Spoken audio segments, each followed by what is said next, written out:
अस्सलाम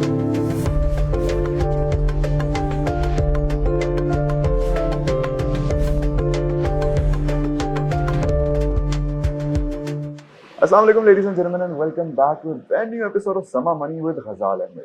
जैसे कि हमने लास्ट एपिसोड में जिक्र किया था कि नई गवर्नमेंट आ चुकी है, the new cabinet has been officially announced और आप जानते हैं कि with great power comes great responsibility. और इन पे रिस्पांसिबिलिटी थोड़ी ज़्यादा है क्योंकि पाकिस्तान को भी बड़े मेजर और इंटेंस चैलेंजेस का सामना है, स्पेशली अगर हम इकोनॉमी की बात करें तो। इसी बारे में आज हम डिस्कशन करने वाले हैं and to discuss all of this and a lot more we have with us a well renowned economist mister Ali Khajar. अस्सलाम वालेकुम सर, क्या हाल चाल है आपके? बस ठीक ठाक, आप बताइए। Thank you. अल्हम्दुलिल्लाह सर, आप मुझे सबसे पहले तो ये बताएं कि मोडीज और आईएमएफ ने जो नई गवर्नमेंट तश्कील हुई है उसको इसके बारे में जरा एक मुस्बत रद्द-ए-अमल दिया है। तो आपको क्या लगता है कि इससे in the future political stability आ सकती है पाकिस्तान में? एंड इफ नॉट तो हम इस मंजिल से कितनी दूर खड़े हैं? जी, पहले तो आप ये देखें कि जो द इकोनॉमिक कंडीशन में the worst is behind us. जी।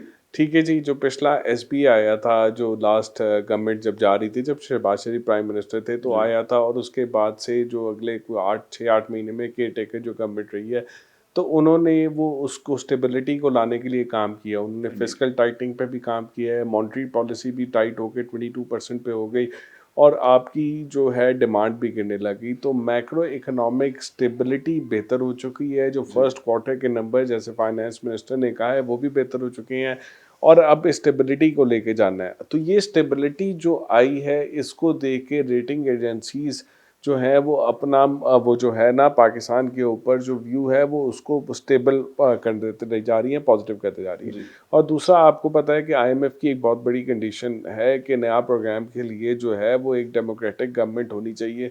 तो ये जो इन chaotic पॉलिटिकल एटमॉस्फेयर में एक transition of power from the caretaker to democratic government हो गया है, तो उसको that's a positive sign. So when you add the two, तो आपको आगे स्टेबिलिटी नज़र आ रही है। जी सर, जैसे कि आपने आईएमएफ की बात की and new finance minister mister Mohammad Aurangzeb, उनका ये कहना है कि हमें पाकिस्तान की तारीख का सबसे बड़ा और लॉन्गेस्ट रनिंग आईएमएफ प्रोग्राम की ज़रूरत है। तो आपको क्या लगता है कि इसके कितने इम्कानात हैं कि ये हमें हासिल हो, और अगर हो जाता है तो इसके क्या इफ़ेक्ट्स होंगे? देखिए जी, पहले तो आई वेलकम, और ही बहुत जो कामयाब बैंकर हैं और बड़े अच्छे, पाकिस्तान के अंदर भी और पाकिस्तान से बाहर भी इनका करियर है। 34 साल की उम्र में 1998 के अंदर ये एबीएन एमरो के पाकिस्तान के कंट्री हेड बने थे, और उसके बाद ये बाकी दुनिया में करते रहे, और अभी भी इनकी उम्र 60 साल नहीं है, और वो पाकिस्तान के अंदर फाइनेंस मिनिस्टर आए हैं और इतना कुछ करके। सो आई एम वेरी होपफुल कि उनके आने से चीज़ें बेहतर होंगी। अच्छा, उन्होंने अब कहा है कि जी पाकिस्तान को एक लॉन्ग टर्म आईएमएफ प्रोग्राम जाना है, तो पहले तो इसके कंटूर थोड़े देख लें कि इसमें हो क्या सकते हैं। जी। पाकिस्तान का जो अपना एक कोटा है, उसका उसकी सर्टेन अमाउंट मिलती है। पाकिस्तान का कोटा तकरीबन $2 बिलियन और उससे थोड़ा बढ़ के जो है ना एसटीआर में, उसका 600% मिलता है। और अगर इस वक्त पाकिस्तान की जो इस वक्त जो हमारी इस वक्त हमने ड्रॉ डाउन किया हुआ है, और ये अब जो $830 मिलियन एसडीआर या अबाउट $1 बिलियन यूएसडी की जो अब आपके पास ट्रांच आनी है, जी। ये जो भी रिव्यू आना है, इसके बाद देखा जाए तो जब नया प्रोग्राम आएगा तो पाकिस्तान जो है तकरीबन 7.7 बिलियन या $7.2 बिलियन जो है, इतना ले सकता है। तो अगला प्रोग्राम आपको 6 से $8 बिलियन का ही लगेगा, और उसको अगर उसको लंबा खींचना है, अगर उसकी अमाउंट को बढ़ाना है, तो वो कोटास को चेंज करना पड़ेगा। वो मेरे ख्याल में मुनासिब नहीं होगा। तो अगर किसी की विश है कि को $15 बिलियन का या इस तरह का प्रोग्राम आ रहा है, तो वो उसकी पॉसिबिलिटी नहीं है। जी। बट अगर उसको थोड़ा लंबा करते जाएंगे तो एसटीआर जो वापस आते रहेंगे, थोड़ा अमाउंट ज़्यादा होता जाएगा। और अगर इन एनी केस हम पाकिस्तान किसी तरह से कन्विंस कर लेता है आईएमएफ को, और प्रोग्राम को लंबा कर लेते हैं, और चूंकि जो एसटीआर ड्रॉ डाउन है वो रीपेमेंट होते रहे, तो मे बी आप 11-12 बिलियन डॉलर तक का आप अपना प्रोग्राम लेके जा सके, जो अभी 6 से 8-7-8 बिलियन का हो सकता है। अगर आप वो कर भी लेते हैं, तो उसकी कंडीशनैलिटीज़ भी उतनी ज़्यादा सख्त हो जाएंगी, उतनी सख्त हो जाएंगी। तो वो एक कैच 22 सिचुएशन है। जो दूसरा जो फाइनेंस मिनिस्टर कह रहे हैं, और जो जो उनका उनका उनका क्या उनका इरादा है, वो ये है कि ये प्रोग्राम इतना फ्रंट लोडेड ना हो। देखिए, जब प्रोग्राम फ्रंट लोडेड होता है कि यानी सारी चीज़ें आपको शुरू में ही कर देनी है, इसका मतलब होता है कि पाकिस्तान की अथॉरिटीज़ और आईएमएफ के दरमियान एक ट्रस्ट डेफिसिट है। जी। तो और जो हमने लास्ट टाइम में जब पीडीएम 1.0 थी, तो उसमें जो जब डार साहब फाइनेंस मिनिस्टर थे, तो हमने देखा उन्होंने बहुत सारी ऐसी कंडीशन लगाई थी जिससे नज़र आता था तो लेकिन अब अगर अगला प्रोग्राम फ्रंट लोडेड नहीं होता और उसमें हम हमारे हमारे और उनके दरमियान ट्रस्ट बिल्ड हो जाता तो बड़ी खुशहाइन बात होगी। अब देखने की बात यह है कि ये रिव्यू तो हो जाएगा, अब अगले प्रोग्राम की नेगोशिएशन कैसी होती है, वो कितना लंबा होता है, कितनी ड्यूरेशन का होता है, कितनी अमाउंट ड्रॉ डाउन कर सकते हैं और उसमें उसकी कंडीशन कैसी होती है। Sir talking about the present government, the new government, तो अभी उनको फौरी तौर पर कितना कर्जा वापस करना है और क्या हम डिफॉल्ट के खतरे से टोटली बाहर निकल चुके हैं या अभी भी हम बदस्तूर वहीं पे खड़े हैं? देखिए जी, अभी अगले 12 महीने में तकरीबन जो 29 बिलियन डॉलर की हमें रीपेमेंट करनी जी। है। ठीक है जी, अगले को 3 महीने के अंदर हमें को 4.5 बिलियन डॉलर की रीपेमेंट करनी है जून तक। तो ये नंबर तो बहुत ज़्यादा बहुत है ज़्यादा। और अप्रॉक्सीमेटली अगर हम देखें तो ऑन एन एवरेज 12 महीने के रोल ओवर पे 25-25 बिलियन की हमें रीपेमेंट करनी है। तो जी। प्रेशर तो है। तो ये प्रेशर तो सस्टेन करेगा अनलेस कि हमें बहुत ज़्यादा पैसे मिलने लग जाएँ और हमारा कोई डेट जो है किसी फॉर्म में चेंज हो जाए तो चीज़ें चेंज होगी, वरना ये प्रेशर रहेगा।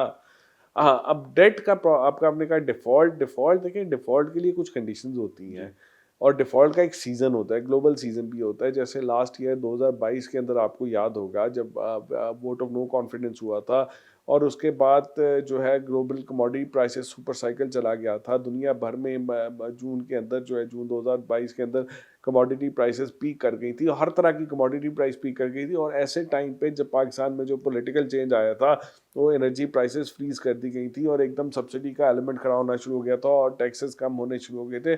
तो वो दोनों चीज़ें मिला के एक डिफ़ॉल्ट का सीज़न आया था। उस वक़्त आपने देखा होगा कि आपने श्रीलंका भी उस वक़्त डिफ़ॉल्ट किया, उस वक़्त आपने देखा कि घाना भी डिफ़ॉल्ट किया, उस वक़्त आपने देखा और भी कुछ मुल्कों के डिफ़ॉल्ट करने के जी। ज़िक्र हो रहा था जिसमें पाकिस्तान शामिल था।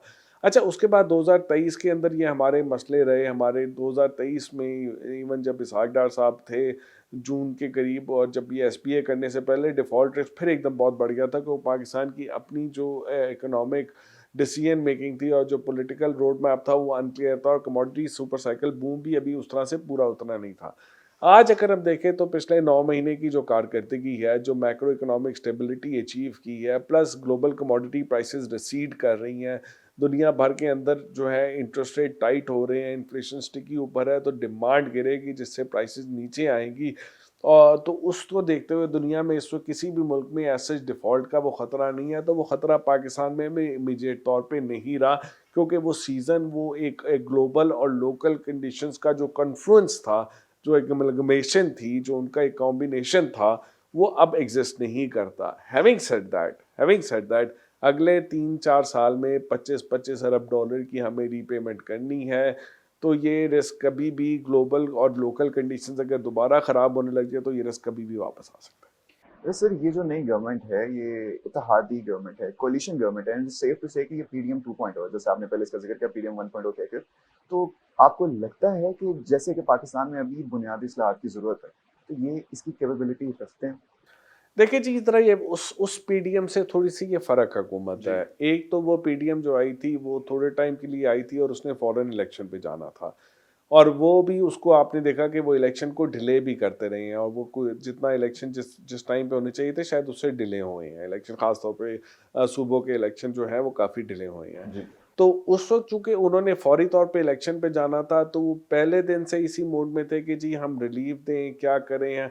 उस वक़्त नवाज़ शरीफ साहब कहते थे कि फौरी तौर पे रिज़ाइन करो, इलेक्शन पे जाओ। इसी कशमकश में, इसी मखमसे के अंदर उन्होंने कुछ 1.5 साल गुज़ार दिया, सवा हुँ। साल गुज़ार दिया, 16 महीने गुज़ार दिए। जी। तो 16 महीने के अंदर एक तो पॉलिसी क्लैरिटी नहीं थी, बिल्कुल भी इलेक्शन नहीं। की तैयारी करनी है या जो डिफ़ॉल्ट का एकदम सर पे आ गया, वो जो जो कहते हैं कि हम डिफ़ॉल्ट बचाने आए थे, वो गलत कहते हैं। वो तो अपने केसेस बचाने आए थे या वो इमरान खान से और जनरल फैज़ के कॉम्बिनेशन से डंट के आए थे। पर वो आ गए तो डिफ़ॉल्ट का ख़तरा है कि अब वो था कि अभी इलेक्शन में जाएँ या लेट जाएँ, कुछ चीज़ें बेहतर हुए करते-करते लेट हो गए और इवेंचुअली जब इलेक्शन में गए चीज़ें ख़राब थी और लोगों ने उनको सपोर्ट नहीं किया। लेकिन one way the other form 45-47 के जो भी झगड़े के बाद they are back in the government. वो गवर्नमेंट के अंदर आ चुके हैं। अब ये गवर्नमेंट 5 साल के लिए बन चुकी है। इस गवर्नमेंट को अगर हम देखें तो इसमें तकरीबन 2/3 की मेजॉरिटी के करीब इनको मिल चुकी है। जिस तरह अभी उन्होंने पीटीआई के साथ खिलवाड़ किया है वो अलग है एक बहस। बट वो आ चुकी है। और इस वक्त जो है, इस वक्त इस कोलेशन गवर्नमेंट को अगर हम देखें तो इस तरह की कोलेशन नहीं है जैसे उस वक्त थी। उस वक्त कैबिनेट के मेंबर 70-80 थे, आज इन्होंने 20-22 लोगों की, अभी 19 लोगों की थी, उसमें 1-2 ऐड हुए हैं, तो 20-22 है, ये कुछ बढ़ के 30-35 हो जाएगी। उस तरह की एक कैबिनेट फॉर्मेशन हुई है। इसमें भी पीपल्स पार्टी का हिस्सा नहीं है, इसमें मौलाना फजल रहमान का हिस्सा नहीं है, इसमें एमक्यूएम की भी शायद एक ही सीट है, ठीक है, इसमें आईपीपी और पीएमएलएन की मेनली है। तो एक तो ये है कि ज़रा इसकी डायरेक्शन थोड़ी बेहतर होगी, इसकी कैबिनेट छोटी होगी, उसकी डिसीजन मेकिंग कोहेरेंट होगी। दूसरी बात जो मैं अगेन आपको बताऊंगा, फाइनेंस मिनिस्टर जो आए हैं, मैं पुरुमीद हूँ उनसे, बहुत पुरुमीद हूँ उनसे, क्योंकि बहुत काबिल आदमी आए हैं। और जो इसके पहले इसहाक डार आए थे, जिनका हमने देखा था कि काफ़ी वो वीक साबित हुए थे, उनकी कंसिडरेशन ही पॉलिटिकल होती थी। दूसरा, वो आज से पुराने के ज़माने में रहते थे और वो समझते थे कि जो 2016 में वो कहते हैं ना 2013-2016 की जो सूरत हाल है, बस वहाँ पे दुनिया रुक गई है और दुनिया आज 2022 तो 2024 में भी उसी तरह ही रहेगी। बट वो उनका ख्याल गलत साबित हुआ। तो एक अच्छा बात है कि उनको नहीं लाया गया, एक नया चेहरा लाया गया। दूसरा, उससे पहले जो मिफ्ता इस्माइल थे, वो थे तो बड़े अच्छे इकोनॉमिस्ट और स्ट्रॉन्ग थे, वो इकोनॉमिस्ट थे और समझदार थे, बट वो मेंटली इतने स्ट्रॉन्ग नहीं थे। ये औरंगजेब औरी जो है, ये मेंटली स्ट्रेंथ भी है। ये 34 साल की उम्र से 1999 से 2023 तक पाकिस्तान और पाकिस्तान से बाहर डच में और सिंगापुर में, ये नेदरलैंड में, ये बैंक्स को आरबीएस, एबीएन और जेपी को हेड करते रहे हैं और बाद में एचबीएल को हेड करते रहे हैं। तो वो उनका वो जो मेंटल स्ट्रेंथ, उनकी ऑर्गेनाइजेशन को संभालने की एबिलिटी, उनकी सिचुएशन ऊपर से पिक्चर दे के उसको रखने की, ग्लोबल और लोकल हालात जो सारे मैं इनको मिला लूँ, तो मैं पूरी उम्मीद हूँ कि हम एक स्टेबिलिटी के पाथ पे अब चल पाएंगे। सर आपको क्या लगता है उनको ऐसा क्या करना पड़ेगा, जो ये हमारा जिस फ्यूचर प्रोग्राम की वो बात कर रहे हैं आईएमएफ की, कि वो आखिरी प्रोग्राम है और उसके बाद पाकिस्तान सेल्फ सफिशिएंट बन सके? यार, ये आखिरी प्रोग्राम की तो बात मुझे नहीं समझ आती कि पाकिस्तान का कभी है कि नहीं है। ये आप सुन रहे हैं कि 23-24 प्रोग्राम हो चुके हैं और हर प्रोग्राम आता है तो यही बात होती है कि आखिरी प्रोग्राम आता है। देखिए जी, प्रोग्राम हमने मुशर्रफ साहब के ज़माने में हमने प्रोग्राम लिया था, उस ज़माने में हमने प्री मेच्योरली उस प्रोग्राम को ख़त्म कर दिया था। मतलब हम इतने अच्छे हालात हो गए थे कि लगता है अब आईएमएफ पे नहीं जाना पड़ेगा। बट उसके बाद से फिर हम फिर आईएमएफ पे गए और अब ऐसे हैं कि यही है। बात यह है कि हमने आईएमएफ पे नहीं जाना, इसका ताल्लुक इससे है कि हम अपने मुल्क के अंदर रिफॉर्म्स कितने करते हैं, हम इस मुल्क की डायरेक्शन को ऐसे लगते हैं। सबसे पहले तो इस मुल्क का पॉलिटिकल रिफॉर्म चाहिए। पॉलिटिकल रिफॉर्म चाहिए भाई, या तो आप एक कहो कि भाई फौज आके चलाए, या आप ये कहो कि पॉलिटिशियन आके चलाएं। ये जो हाइब्रिड प्लस प्लस जो है ना, इससे नहीं चीज़ें चलती, इससे नहीं चलती भाई। घर के अंदर या किसी भी दफ्तर के अंदर एक लीडर होता है, एक डिसीजन मेकर होता है और वो डायरेक्शन देता है, वो चलता है। वो ठीक हो सकती है, गलत हो सकती है, लेकिन एक होना चाहिए। तो पहले तो फैसला कर लें कि यार भाई हमने फौज नहीं चलाना है या हमने डेमोक्रेसी चलानी है।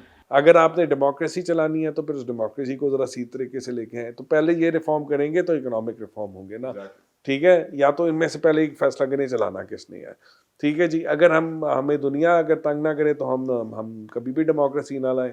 लेकिन दुनिया चूँकि पैसे नहीं देती, आपके साथ ट्रेड नहीं करती, आपको हर तरह के कंसेशन चाहिए होते हैं, आज को जीएसपी प्लस स्टेटस चाहिए होता है, आपको आईएमएफ चाहिए होता है, आपको ये चाहिए होता है, आपको वो चाहिए होता है, तो उसके लिए करना है तो उसको फिर पूरे तरीके से करें, नंबर 1। दूसरा, आपकी इकोनॉमिक रिफॉर्म्स लेके आए जो बहुत ज़रूरी है। स्ट्रक्चर रिफॉर्म्स लाएँ, आप टैक्स नेट को एक्सपैंड करें। ये जो हम बातें करते हैं कि जी एग्रीकल्चर टैक्स नहीं देता, लैंड टैक्स नहीं देता, तो उनसे टैक्स लें। अब एग्रीकल्चर इनकम सूबों का है सब्जेक्ट, लैंड का टैक्स वो सूबों का सब्जेक्ट है। तो वो फेडरेशन और फेडरेटिंग यूनिट्स का आपस में मिलना और कोहेरेंट होकर इस पे बात करना बड़ा ज़रूरी है। फिर आपकी ये पूरी एग्री वैल्यू एड और आपकी जो पूरी रिटेल एंड होलसेल का वो जो सेक्टर है, वो आपका टैक्स नहीं देता, ठीक है जी। आप अगर देखें कि आपकी सब्जी जो उगती है, वो जब फार्मर को अगर वो 10 रुपए किलो बिकता है तो आपको मार्केट में 150 रुपए किलो मिलता है, 100 रुपए किलो मिलता है। तो जो उसका बीज का पोर्शन होता है, उसके पैसे जो हैं वो कितने कमाने वाला जो है, उसमें खर्चे भी होते हैं, कमाते हैं, वो कितना टैक्स देता है। तो ये होलसेल, रिटेल, ट्रेड, ये पूरा टैक्स कब देगा? आपका एग्रीकल्चर इनकम टैक्स और लैंड टैक्स जो सूबे का है, वो अपने कब आप पूरे टैक्स देंगे।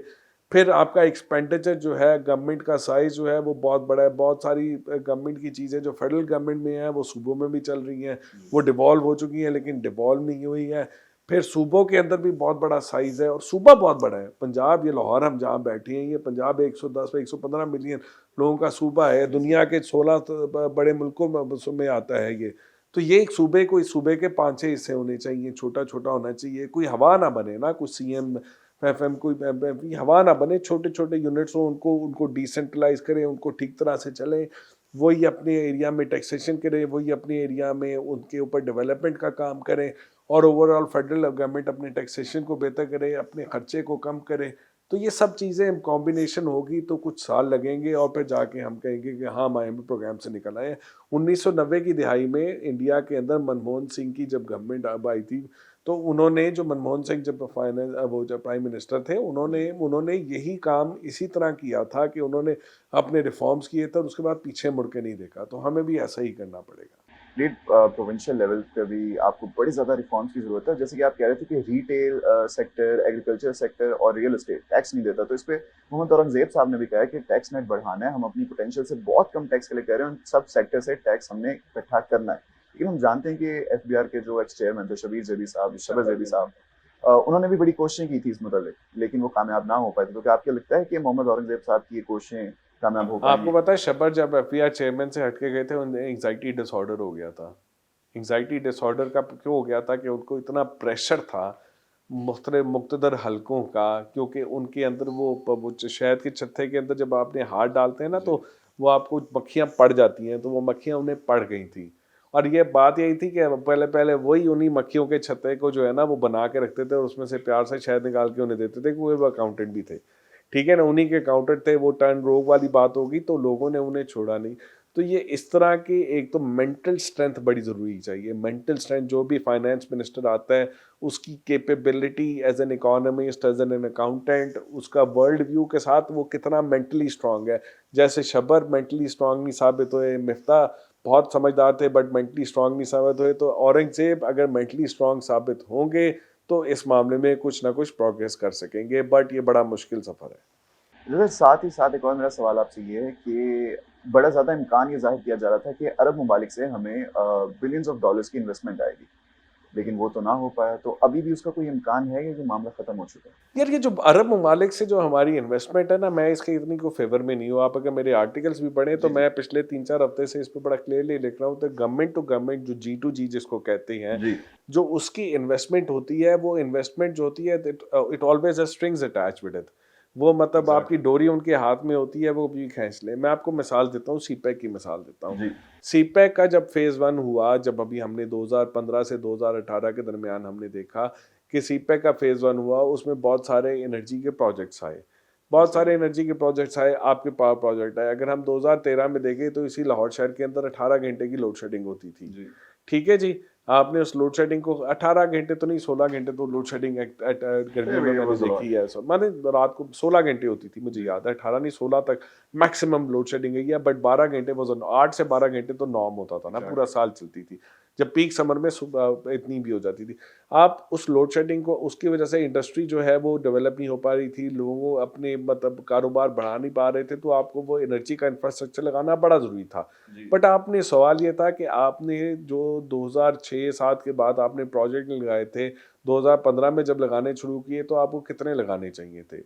आपको चाहिए थे कि 2-3-4 लगाते, फिर उनको आने देते, फिर उनकी डिमांड होती, फिर और लगाते। ऐसे ही काम होता है ना। जी, उस वक्त आपने आपने उस वक्त को 10-12 प्रोजेक्ट लगा दिए। पहले आपका न्यूक्लियर प्रोजेक्ट ऑलरेडी लग चुके हुए थे, जो आ रहे थे, जो सीपैक के अंदर नहीं। फिर आपकी फेडरल गवर्नमेंट, पंजाब गवर्नमेंट और फेडरल गवर्नमेंट ने 3 RLNG के प्लांट लगा लिए। फिर सीपैक के अंदर 3 कोल के प्लांट लगा दिए। फिर आपने थर्कोल को शुरू कर दिया। फिर आपने चौथा LNG का पावर प्लांट लगा दिया, और फिर ये स्पीड में और भी प्लांट आ गए। अब इतने सारे जब आपने प्लांट लगा दिए तो ज़बरदस्त, आपकी 2018-19 के बाद लोड शेडिंग तो ख़त्म हो गई। बट उसके बाद ये हुआ कि जैसे-जैसे वो प्लांट आते गए, उन प्लांट की, चूँकि वो सारे वो IPP मोड में थे। अच्छा, वो प्लांट लगे, क्या वो फिज़िबल थे लगना? G2G इन्वेस्टमेंट की बात हो रही है ना, क्या वो फिज़िबल थे लगना? वो G2G इन्वेस्टमेंट थी, उस वक़्त आपको 4-5 प्लांट चाहिए थे, जब 10-12 प्लांट लग गए उस एक ऐसे टाइम के ऊपर, तो इसका मतलब है कि वो ज़्यादा लगे हैं। तो वो किस तरह लगे हैं कि चाइनीज़ गवर्नमेंट ने पाकिस्तान गवर्नमेंट के प्रेशर में अपने चाइनीज़ प्राइवेट इन्वेस्टर को पुश किया कि भाई जाके प्लांट लगाओ। वो कहते हैं यार ये वायबल नहीं है इससे ज़्यादा लगाना। वो कहते हैं लगाओ। अच्छा वो कहते हैं फिर इस पे हमें आईपीपी के अंदर हमें 17% रिटर्न दिया। फिर हमें इस पे जो लाइबोर प्लस जो रेट है डेट का उसको ज़्यादा दिया। आपको साइनो इंश्योरेंस भी उस पे दिया। आपने कॉस्ट इतनी बढ़ा दी उसकी कि उन्होंने कहा ठीक है लगा दें, और उसके पीछे चाइनीज गवर्नमेंट खड़ी है कि जी अगर ये पाकिस्तान ये नहीं पैसे देगा तो चाइनीज गवर्नमेंट मेक श्योर कि वो अपने इन्वेस्टर को प्रोटेक्ट करेगी। आज वही सारे प्लांट की वजह से आपकी जो कैपेसिटी पेमेंट है प्लांट की वो 2000 अरब से ज़्यादा हो चुकी है, और ये और बढ़ेगी, और ये आपके गले में आ चुकी है। और 2018 से 2023 तक आपकी बिजली कंजम्पशन फ्लैट हो गई है, बल्कि अब गिर रही है। आपकी कंजम्पशन बढ़ नहीं रही है, आपकी कैपेसिटी पेमेंट बढ़ती जा रही है, तो बिजली की कीमत आसमानों पे छू रही है। तो वो कैसे होगा, ये फिजिबल ही नहीं था। उस वक्त कहते थे जी हमने सोचा था कि 6% इकोनॉमी ग्रो करेगी हर साल तो ये कर देंगे। ओ भाई तुम किस तरह के आदमी हो, तुम्हें इतना नहीं पता, इतनी तुम्हारी फोरकास्ट नहीं कि 6% इकोनॉमी पाकिस्तान अगले 10 साल में करेगा जो उसने 75 साल में नहीं की। बूम बस्ट साइकिल हमेशा चलता है, कैसे कर सकते हो आप? मुझे बताओ कि प्राइवेट सेक्टर में काम करते हो आप, एक टीवी पे काम करते हो, आप 50 बंदे एकदम हायर कर लोगे? कभी आप जाके प्राइवेट सेक्टर में क्या कि प्रोजेक्ट करते जाए करते जाए करते जाए, बाद में देखेंगे क्या होगा। वो भाई ये सरकार जब करता है जबरदस्ती करता है, महंगा करता है, और फिर बाद में अब उसको अगर आपने उसको चेंज करना है तो सरकार करने नहीं दे रहा। इसी तरह ये अब अगर आपके प्रोजेक्ट्स जो है आपके मिडिल ईस्ट कंट्रीज से जो आ रहे हैं वो भी इस तरह के स्ट्रिंग्स अटैच करेंगे। आपको मैं एक पीटीसीएल की प्राइवेटाइजेशन की मिसाल देता हूँ। पीटीसीएल पाकिस्तान टेलीकम्युनिकेशन कंपनी जो है 2006 में प्राइवेटाइज हुई थी। ठीक है जी, 2006 में प्राइवेटाइज हुई थी और वो तकरीबन जो है ना 2.4 बिलियन की बिकी थी। ठीक है, और 2.4 बिलियन की बिकी थी, और उस कंपनी जो जिस साल प्राइवेटाइज हुई थी उससे एक साल पहले वो को 25-30 अरब रुपए का प्रॉफिट कर रही थी जी। और जो अभी ये साल गुजरा है कंसोलिडेटेड बेसिस पे इस कंपनी ने लॉस किया है, लॉस किया है। ठीक है जी, और उस 2.4 बिलियन में से 800 मिलियन डॉलर आज तक पाकिस्तान को नहीं मिला, वो क्योंकि वो प्राइवेटाइज नहीं हुई। पीटीसीएल एक सरकारी कंपनी थी, एसओई थी, पाकिस्तान की हुकूमत के अंडर चलती थी। अब वो एसओई हो गई है, वो आपने एहतसालात ने खरीद लिया। एहतसालात एक एसओई है जो यूएई की गवर्नमेंट के अंदर काम करती है। उसका मिजाज और पाकिस्तान की कंपनी का मिजाज कोई फर्क नहीं है, फर्क नहीं है, क्योंकि वो फर्क नहीं है क्योंकि सरकारी मिजाज है उनका। हाँ वहां पे आप कह सकते हैं कि यूएई में वो कामयाब है क्योंकि वहां के हालात और है, बट पाकिस्तान के अंदर हमने देखा है कोई भी सरकारी कंपनी किसी भी तरह पे नहीं चल पाई। तो पीटीसीएल की जो शेयर वैल्यू थी जिस वक्त बिका था $2 पे बिका था, 120 रुपए का शेयर था जिसपे बिका था $2 पे, और मार्केट वैल्यू उसकी 70 रुपए की थी, $1 से ऊपर थी। आज उसकी 10 सेंट की वैल्यू नहीं है, आज उसकी 10 सेंट की वैल्यू नहीं है स्टॉक में हम जाके देखें। तो ये चीज इस तरह वो प्राइवेटाइजेशन क्या फायदा हुआ कि आपको पैसे पूरे मिले, क्या उसकी वजह से कोई उस कंपनी के अंदर से उसने एम्प्लॉयमेंट जनरेट की, क्या उस कंपनी ने आगे जाके ग्रो किया? नहीं किया। तो ये फिर इसी तरह अभी आप देखें कि अभी हमने एक जो है अबू धाबी जो पोर्ट को हमने अपना वो जो है ना वो टर्मिनल जो होती है ना उसका जो पोर्ट कासिम के ऊपर टर्मिनल हैंडलिंग होती है वो उनको दे दी है। वो भाई वो हैंडलिंग उनको दे दी और बढ़ दे दी, उन्होंने एकदम रेट बढ़ा दिया। अब यहाँ पे लोग इम्पोर्टर एक्सपोर्टर चीख रहे हैं कि रेट को बढ़ा दिया। भाई पहले तुम इंफ्रास्ट्रक्चर लगाओ, पहले चीज़ें बनाओ, बट रेट बढ़ा दिया। पर चूंकि वो हुकूमत है वो करते लिए उन्होंने कर दिया। और जब उन्हें आपने कंसेशन दिया तो जो दूसरी फिलिपीन की कंपनी थी पीआईसीटी जिसके पास पहले कंसेशन था उसको फर्स्ट राइट ऑफ रिफ्यूजल का आपने लीगली को चीज़ करके दिया ही नहीं। क्या सिग्नल दे रहे हैं आप? मेरे ख्याल में ये G2G इन्वेस्टमेंट जो है कोई इतना अच्छा आइडिया नहीं है। इवन इजिप्ट के अंदर भी ये G2G की बड़ी बातें हो रही हैं, वहाँ के अंदर भी आप डिस्ट्रेस सेल कर रहे हो। होगा ये कि चूंकि आपके पास पैसे नहीं है आप डिस्ट्रेस सेल करोगे। आप नशई हो, आपके घर में बच्चे भी पढ़ते हैं, सारा कुछ है, आपने जाके आपकी कमाई कोई नहीं है, आपने खर्चा चलाना है, आप पहले घर का टेबल बेचोगे, टीवी बेचोगे, एसी बेचोगे, घर की गाड़ी बेचोगे और सस्ती बेचोगे। तो यहाँ पे भी वो डिस्ट्रेस सेल होगी जब इस तरह G2G करेंगे। हम अपने हालात को थोड़ा ठीक करें, हम अपनी स्टेबिलिटी में परमानेंस लाए जैसे औरी कहते हैं, और उसके बाद हम एक पॉलिसी फ्रेमवर्क दें कि जिसके अंदर इस मुल्क के अंदर जो ज़बरदस्त पोटेंशियल है, जो इसके अंदर एग्रीकल्चर है, जो इसके मादनियात हैं, जो इसके अंदर सर्विसेज सेक्टर है, जो इसका यूथ बल्ज है, उसको फ़ायदा उठाने के लिए फॉरेन इन्वेस्टमेंट और लोकल इन्वेस्टमेंट आए तो फिर आपकी बात चलेगी। आप मुझे कहते हैं आपने मुल्क में इन्वेस्टमेंट करनी है, इस वक्त आपका मुल्क का one of the biggest textile exporter जिसका एक बहुत बड़ा ब्रांड है यहाँ पे, वो दुबई में जाके 250 गाड़ियां ऊबर की खरीदी हैं और वहां पे वो 250 टेस्ला खरीदी हैं और ऊबर पे चला रहा है। जी। अब वो ये को कारोबार है करने वाला, लेकिन वो कारोबार कर रहा है और दुबई उसको कोई कंसेशन नहीं दे रहा।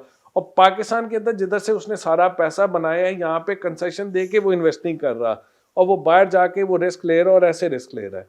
आप हालात ऐसे पाकिस्तान में बनाए कि वो ऊपर टेक्सटाइल वाला यहाँ पे 4 गुना और टेक्सटाइल का काम करे, वही पैसा यहाँ पे पेट्रोकेमिकल में लगाए, वही पैसा यहाँ पे आर्टिफिशियल जान में लगाए। अब वो इतना बड़ा बंदा जाके, जो इतना इसको बिजनेस एक्यूमेन है, इतना 50 साल 40 साल का उसकी फैमिली का एक एक टेक्सटाइल का एक्सपीरियंस है, वो जाके वो टैक्सियां चला रहा है वहाँ पे। ये मसला ना कि उनका भी यही कहना है कि बिजनेस फ्रेंडली एनवायरनमेंट नहीं है। दूसरी कंट्रीज में ये होता है कि आप शुरू में देखें तो ईयर्स जैसे जैसे पास करते गए वैसे वैसे ज़्यादा बिजनेस फ्रेंडली एनवायरनमेंट बनती गई, लेकिन पाकिस्तान में टोटली ऑपोजिट हो रहा है क्योंकि स्टेक होल्डर्स इन्वॉल्व नहीं है पॉलिसी मेकिंग में। Is that the reason? यार देखिए, स्टेक होल्डर तो सारे पॉलिसी मेकिंग में इन्वॉल्व हैं, सारा कुछ है। प्रॉब्लम ये है कि हमारे यहाँ जो स्टेक होल्डर्स हैं वो बेनिफिशरी हैं। हमने कहा लैंड पे टैक्स नहीं होता, हमने कहा एग्रीकल्चर पे टैक्स नहीं होता, हमने कहा ये रिटेल और ट्रेड पे इस पे टैक्स नहीं होता। तो आप यहाँ देखें, आपके पॉलिटिशियन प्रिडोमिनेटली पहले कौन से होते थे? ये आपके जो थे एग्रीकल्चर्स थे, फ्यूडल थे, वो लॉट वो रियल स्टेट की आई हैं, ठीक है जी। और तीसरा आपकी अगर लॉट कोई जो जो बहुत ज़्यादा पैसा बनाई गया तो वो ये रिटेल ट्रेड, इसकी होलसेल इसके अंदर आई है। तो ये लोग जब जो लॉ चेंबर के इस वक्त आप देख लें, वो हेड जो है वो रिटेल ट्रेड वाले हैं, वो बहुत बड़ी है वैल्यू चेन। तो ये सारे आप इन लोगों को देखें, जब इन लोगों को आपने टैक्स करना है तो यही लोग हुकूमत चला रहे हैं, ये आपको करने देंगे। Valid point. अच्छा सर, आपने सीपैक का तो बता दिया कि वेयर वी वेंट रॉन्ग, तो अब आप इसका फ्यूचर क्या देखते हैं? क्योंकि बड़े ज़्यादा लोगों को इससे बड़ी ज़्यादा उम्मीदें थी। $40 बिलियन की इन्वेस्टमेंट आ रही है, बड़ा गेम चेंजर इसको कहा जा रहा था। तो अब आप इसका मुस्तकबिल क्या देखते गेम चेंजर मैंने आपको बता दिया ना, क्या गेम चेंज कर दिया, आपकी पावर सेक्टर को अनसस्टेनेबल कर दिया, गेम चेंज कर दी। यहाँ पे बिजली नहीं थी, वो बुरा था कि बिजली है, उसके पैसे भी दे रहे हैं बट बिजली इस्तेमाल नहीं कर सकते। ये तो आप फैसला करें ना क्या बुरा है, ठीक है ना। तो आपने पावर सेक्टर को अनसस्टेनेबल कर दिया, गेम चेंज हो गई ना। वो गेम चेंज हो गई कि आज आप वो मुल्क डिफॉल्ट पे आ गया।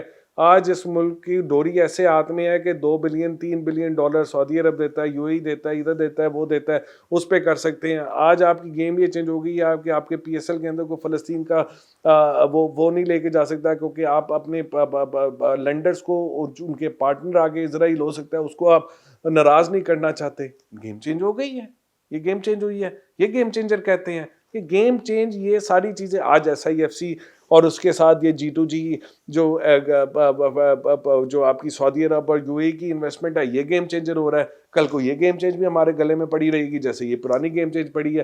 भाई private investment, private to private hand में इन्वेस्टमेंट आना, ये गेम चेंजर है।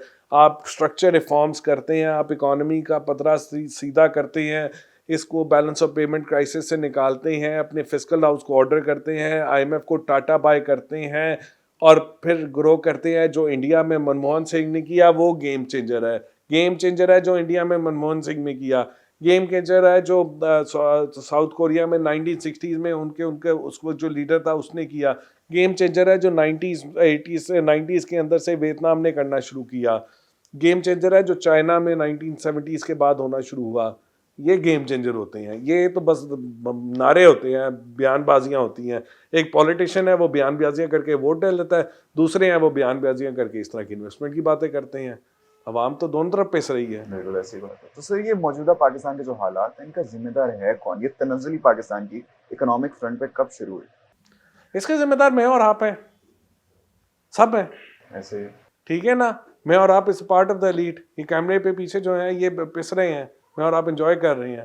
तो तनज़्ज़ुली इस तरह की शुरू हुई कि जो इसके एलीट की कि ये लोग हैं, चाहे वो मिलिट्री एलीट हो, ब्यूरोक्रेसी की एलीट हो, पॉलिटिकल एलीट हो, बिजनेस एलीट हो, ये सारे जो हैं इस ये एक इनका कैप्चर हो चुका है। ये सर्टन रिसोर्सेज को लेके चल रहे हैं और नीचे पॉपुलेशन बढ़ती जा रही है और बाकी जो है वो उनके उनके उनके उनके गुलाम बने पड़े हैं, उनके लिए सर्विस दे रहे हैं। इस पूरे स्ट्रक्चर को हमें चेंज करना है। हमें नीचे के लोगों को इक्वल अपॉर्चुनिटी देनी है। हमें जो अमीर लोग हैं उनके टैक्सेशन लगाना है। हमें हुकूमत का साइज़ कम करना है और हमें जो एजुकेशन और हेल्थ स्टैंडर्ड को बेहतर करना है। हमें एंटरप्रेन्योरशिप को स्पर करना है कि नीचे से बंदा आता है वो इन्वेस्टमेंट लेके ऊपर आ सके। ये सारे काम करने हैं तो जाके चीज़ होंगे। पिछले 70 साल में ये काम इस तरह नहीं हुआ। ख़ास तौर पे 1990 की दिहाई के बाद से ये चीज़ें गिरती गई हैं। कुछ साल मुशर्रफ साहब के आए थे, उसमें कुछ 2-4 चीज़ें अच्छी हुई थी, but general deterioration kept on going और वो अभी तक चल रही है। तो उसको हमें चेंज करना है। जो 1985 की हमने पॉलिटिकल क्लास पैदा की थी, 1985 के इलेक्शन से जो पॉलिटिकल क्लास पैदा की थी, उसने 2023 तक इस मुल्क का ये हाल कर दिया है। 2024 के इलेक्शन ने एक नई पॉलिटिकल क्लास को पैदा कर रही है, जिसको आप रेजिस्ट कर रही हैं। लेट्स होप कि उस पॉलिटिकल क्लास को स्पेस दें। वो मिडिल क्लास के लोग जिनको इस वक्त लोगों को जिनको आपने वोट दिया है और वो आए हैं, उनको आगे आने दें और वो मुल्क को एक फ़र्क तरीके से लेके चलें और चेंज करें। विदाउट दैट नहीं होगा। और मिलिट्री को अपना जो है रोल थोड़ा सा कन्फाइन करना पड़ेगा, थोड़ा सा पीछे हटना पड़ेगा, उन्हें रास्ता देना पड़ेगा आपके, ताकि पूरा पाए बढ़ाओ, ताकि वो भी शेयर अपना निकाल सके। रीड सर, आपने बड़ी सही बातें की कि जितने भी इम्बैलेंसेज हैं उनको ख़त्म करना पड़ेगा, एंटरप्रेन्योर्स को इनकरेज करना पड़ेगा, बिजनेस फ्रेंडली एनवायरनमेंट बनानी पड़ेगी। वो सब तो सर अपनी जगह बिल्कुल ठीक है। अब आप मुझे ये बताएं कि आम आवाम के लिए आप क्या कहना चाहते हैं कि वो किस तरह इस महंगाई से लड़ें, किस तरह काबू पाएं, किन चीज़ों से परहेज़ करें, किन चीज़ों का ख्याल करें? हाँ, आवाम के लिए तो बड़ी मुश्किल ज़माना है। देखें जी, पिछले 3 साल के अंदर जो फूड की कीमतें हैं वो डबल हो चुकी हैं। जो चीज़ ₹100 की थी वो अब ₹200 की हो चुकी है। पिछले 5 साल के अंदर हर दो दिन चीज़ की महंगाई पर बढ़ चुकी है। आमदनी आपकी बढ़ नहीं रही। अगर आप छोटा-मोटा कारोबार करते हैं, दुकान चलाते हैं, आपकी आमदनी स्क्वीज़ हो रही है। अगर आप नौकरी करते हैं तो आप बिल्कुल ही पिस गए हैं। इस वक्त तो एक पहली बात ये है कि आपने अवाम दुनिया को छोड़ दिया। आपने वोट डाला है, उस वोट की हिफाजत करें। आपको जहाँ पे लगता है चीज़ें गलत होती है, पीसफुल प्रोटेस्ट करें, नंबर 1। दूसरा ये है कि अपनी बजटिंग को रिव्यू करें। अपने अंदर की जो आपके खर्चे हैं उसको बेहतर करें। बिजली की कंजम्पशन है, उस कंजम्पशन को रैशनल करें। आप सोलर पैनल लगा सकती हैं, वो लगाएं। आप एनर्जी सेवर यूज़ कर सकते हैं, वो करें। आप पंखे जो हैं वो उसको आप चेंज कर दें और बहुत सारी चीज़ें चेंज करें। आप गाड़ी का इस्तेमाल कम शुरू कर दें। एक ओवरऑल आप अपनी ऑस्टेरिटी लाएं, अपनी चीज़ों को बेहतर करें, अपने उसको करें। दूसरा ये है कि अब दुनिया में अगर तरक्की का करना है, जैसे वियतनाम ने तरक्की की और बांग्लादेश ने की, जो पाकिस्तान और बांग्लादेश में बहुत बड़ा फ़र्क है कि वहाँ पे घर के मर्द और औरत दोनों काम करते हैं। अब मर्दों के साथ औरतों को भी काम करना है, शाना बशाना, ताकि अगले जो जनरेशन के लोग हैं उनको आप जो है अच्छी एजुकेशन दें, अच्छी तरबियत दें। और उन वो जो है वो पिछली जो हमारी जनरेशन है, जो बूढ़े लोग, हम तो खैर बूढ़े नहीं, ये भी चल हम अभी भी इस वक्त आप इस पार्लियामेंट की एवरेज एज देखें तो 65 साल जैसा उसके ऊपर है। मतलब जो फाइनेंस मिनिस्टर जिसको मैं यंग कह रहा हूँ वो भी 59 ईयर्स के हैं, ठीक है ना। वरना तो 70 साल से ऊपर कितने लोग हैं वहाँ पे हैं। तो आप लोगों ने कल इस मुल्क को चलाना है, आपने इस मुल्क को इस डिजिटल एज से निकालना है और इसको लेके चलना है। और जो यंग लड़के लड़कियां हैं वो आप कुछ स्किल सेट सीखें, क्योंकि आज अपने घर पे स्किल सेट सीख के आप बाहर काम कर सकते हैं। उस स्किल सेट के बेस पे दुनिया में किसी जगह पे भी काम कर सकते हैं। एक सब मिलके काम करें। घर के अंदर मियाँ बीवी दोनों को काम करना चाहिए, बहन भाइयों को काम करना चाहिए, सबको ये होना चाहिए। औरतें मर्द बराबर करें, ताकि औरतें हमारी बहुत अच्छी हैं, प्रोडक्टिविटी उनकी बढ़ाएं और अपने खर्चों को थोड़ा कम करें। और दूसरा जो है, आप अपनी जो राय आपने वोट का और अपनी जो जो जिसकी वजह से आप हुकूमत बनाते हैं, पॉलिसी आपकी मर्जी होती है, उसकी हिफाजत करें। चलो, thank you so much sir for giving us your time today. आपने बड़े ज़्यादा कोई कह लें कि तल्ख हकीकतों से हमारा सामना कराया, बड़े वैलिड पॉइंट्स भी थे और इन सबको ये सब सुनने की ज़रूरत है। एक दफ़ा फिर से बहुत बहुत शुक्रिया। और आप लोगों का भी बहुत बहुत शुक्रिया आज के एपिसोड देखने का। जैसा कि सर ने बोला कि आप अपना स्किल सेट एक्सपैंड करें, आप अपनी बजटिंग को बेहतर करें। और ये ज़माना ऐसा है कि इसमें ज़रूरत है कि मर्दों के साथ औरतें भी काम करें, तो आप उनको एम्पावर करें, उनको इनकरेज करें। बस आज के लिए इतना ही। इंशाल्लाह आपसे मुलाकात होगी इन द नेक्स्ट एपिसोड। तब तक के लिए अपना ख्याल रखिएगा। अल्लाह हाफ़िज़।